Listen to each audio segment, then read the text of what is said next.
There were four of us mixing every single song to the point where he couldn't keep track of ultimately whose mixes of the four of us made it onto the record.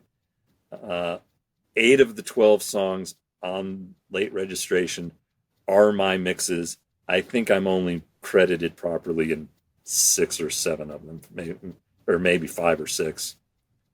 Also, very hurtful. That album was nominated for Album of the Year. Uh, Yeah, so I hear trauma in this this conversation. I mean, I hear trauma in multiple levels, and I mean, seriously, to be around that type of a talent in that early stage, it's I can't even imagine what it must have felt like to be in that whirlwind as he was ascending and getting bigger and bigger, but still in his probably most fruitful, luscious time of his creative life. those first 3 records, that is Kanye West. All those, and I was involved in all 3 of those. I was in the second and third one were both nominated for Album of the Year. Neither one of them won. Um, Painful as well. I've anyone that I've ever worked with, I'm really known for 2 things, which one of them is that, and the other one couldn't be more hilarious. But the other thing, there's no one on the planet that has not seen Justin Timberlake and Adam Sandberg on SNL in Mother Lover. And when I tell people that I mixed that, there isn't a person on the planet that hasn't seen that. So, were they in the studio at the same time? Was that happening at the same time as Kanye? No, that was in the 2000s, and they weren't in the studio for that. I was just hired to mix it. I got a call on a Friday morning to mix that track without being told what it was. I had no idea, and I was sent this track with Justin Timberlake with the music and lyrics from Mother Lover, and it wasn't bleeped out, and I'm like, what in God's name is this? And it wasn't until after it was finished that I was told it was the follow up to the previous version of their SNL. Everyone knows Dick in a Box. This was the follow up to that, and I wasn't told what it was for until afterwards. So was he? So he wasn't in the studio. So did you ever get to meet No. Justin Timberlake ever in real Yes, life? because afterwards, then I actually worked with him a couple times in LA. Oh, you did. Yes.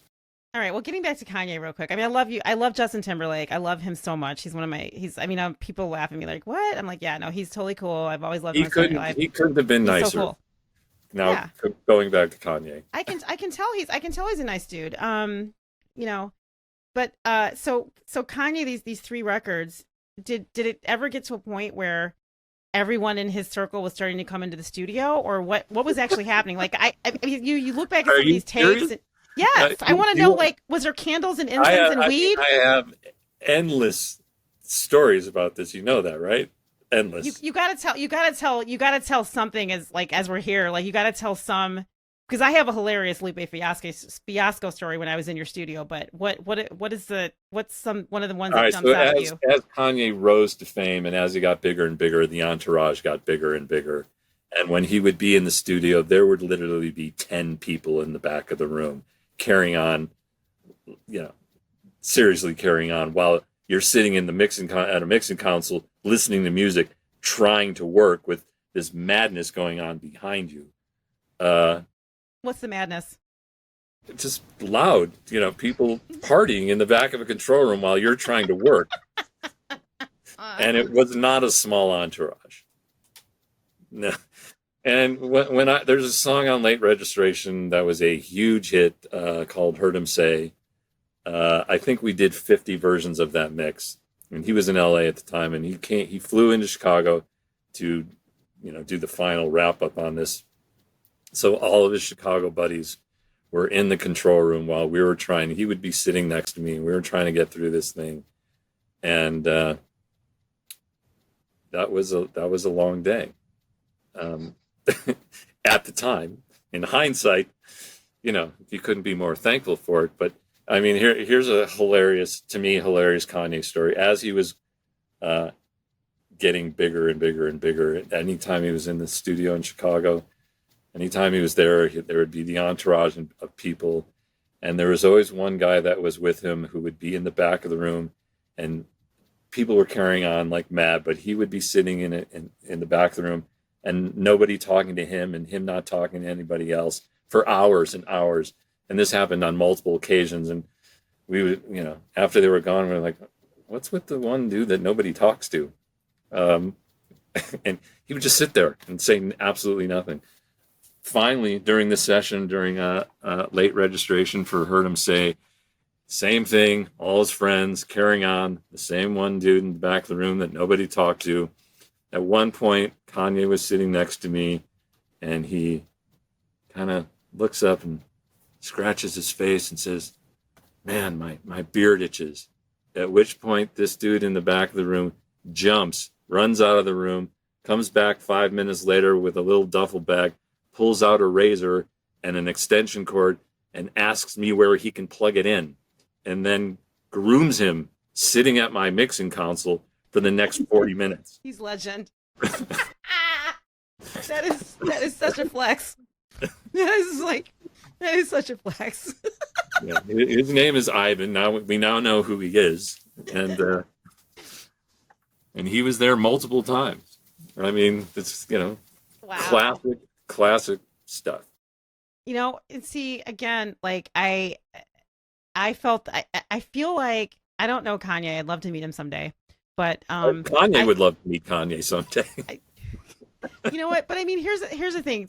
Like, seriously, in all seriousness, I feel that if he felt even a fraction of what I felt walking into your studio, that's why he was in there for those first 3 records, because there was something very unique and magical about Hinge. We would have to ask him. I don't really know. I'm just saying there was something magical about Hinge in Chicago. I mean, you walked in, like I said, and you felt like you were in the right place at the right time, doing the right thing for your music. And I also remember, and this is, testament to your ability to build your agency, your studio, and build your reputation, and still having people come back to you over and over again through all these years.